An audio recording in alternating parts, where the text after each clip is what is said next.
8वीची द्वितीय सत्र परीक्षेची हिंदीची प्रश्नपत्रिका आहे. 50 मार्क आहेत एकूण. तुम्ही प्रश्नपत्रिका बघू शकता.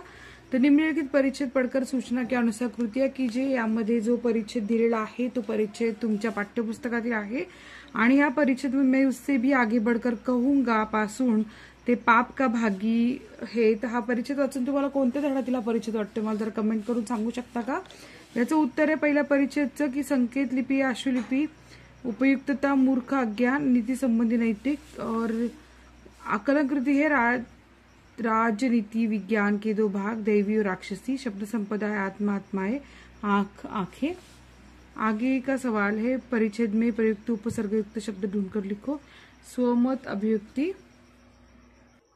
स्वमत का हर सवाल अटेम्प्ट कीजिए. आपको उत्तर लिखना है क्योंकि उसके मार्क्स आपको मिलेंगे. अगला सवाल है निम्नलिखित परिच्छेद पढ़कर सूचनाओं के अनुसार कृतियां कीजिए. इसका परिच्छेद हम पहले देखते हैं.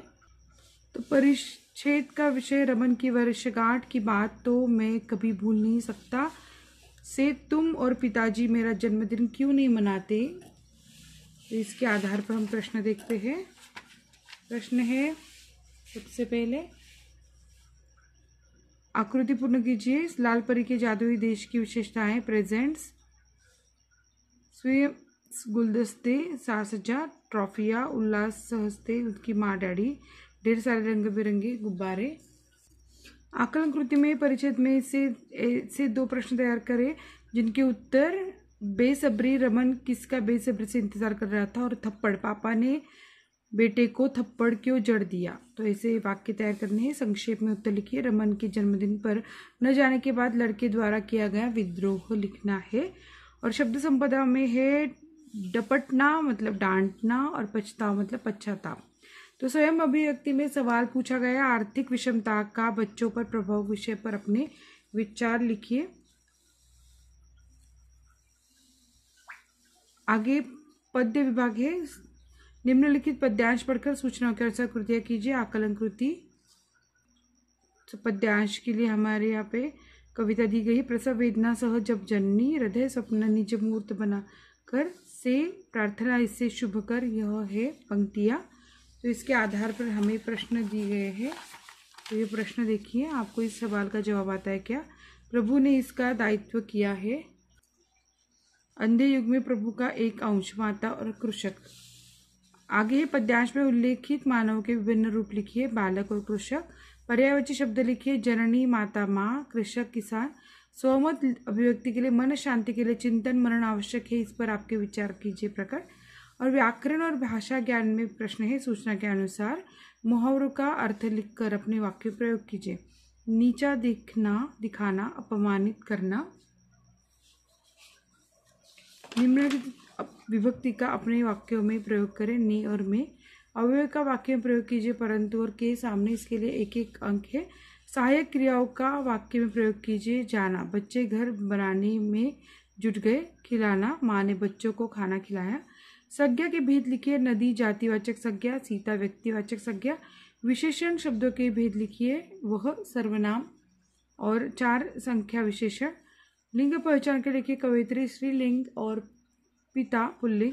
शब्दों के वचन बदल कर लिखिए. प्रार्थना प्रार्थनाएं और कपड़ा कपड़े. अगला प्रश्न है उपसर्ग जोड़कर शब्द लिखिए. विवेकी अविवेकी और उत्तर प्रत्युत्तर. विराम चिन्ह लगाकर वाक्य फिर से लिखिए. तो इस तरीके से हमें विराम चिन्ह लगाना है. जो उपयोजित लेखन में सवाल है निम्नलिखित पत्र का प्रारूप तैयार कीजिए. तो इसके लिए हमें रमाया रमेश देसाई 210 गांधीनगर अमरावती.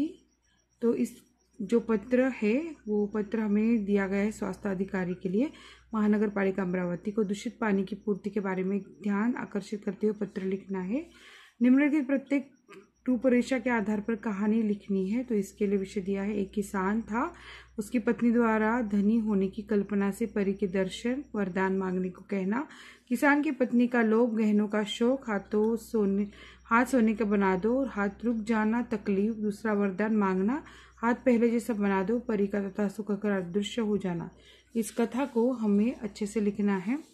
निम्नलिखित वाक्य को हिंदी में अनुवाद करना है. तो इसके लिए देखिए हम अनुवाद करते हैं. तो अंधविश्वास ने हमारे देश को ख़त्म कर दिया है. हमें अब हर शुभ अवसर पर पेड़ लगाने का विचार अपनाना चाहिए। एक समय था जब महिलाओं की गतिविधि का क्षेत्र घर तक ही सीमित था और वायु और जल प्रदूषण की तरह एक और प्रदूषण ध्वनि प्रदूषण है। तो यहाँ पर ये सारे वाक्य मराठी में दिए गए, तो हमें हिंदी में लिखना है। तो अभी आगे देखिए प्रश्न चौथा जो है, निम्नलिखित परिच्छेद पढ़कर उस पर 5 प्रश्न तैयार करो जिनके उत्तर एक एक वाक्य में हो। तो ये परिच्छेद आप अच्छे से पढ़ लीजिए। तो यहाँ पर मैंने प्रश्न तैयार किए हैं, तो यह प्रश्न आप अच्छे से देख लीजिए। 5 प्रश्न देखिए। सुराज्य क्यों हमारे लिए अभी एक सुखद स्वप्न है? तो उसका उत्तर है क्योंकि हमने देश को समृद्ध बनाने के लिए कठोर परिश्रम करना नहीं सीखा। किसका महत्व और मूल्य हम जानते ही नहीं? श्रम का महत्व और मूल्य हम जानते ही नहीं। आगे सवाल है, हाथों से हमें यथेष्ट काम करने में रुचि क्यों नहीं है? तो हाथों से काम करना हम हीन लक्षण समझते हैं। अगला सवाल, किस तरह के काम द्वारा हम जीविका चाहते हैं? कम से कम काम द्वारा हम जीविका चाहते हैं। कौन सी मनोवृत्ति राष्ट्र की आत्मा में जा बैठी है? उत्तर है, किस तरह काम से बचा जाए, यह दूषित मनोवृत्ति राष्ट्र की आत्मा में जा बैठी है। तो यहाँ पर हमारे जो सारे सवाल थे उनके जवाब हमने यहाँ पे दिए हैं।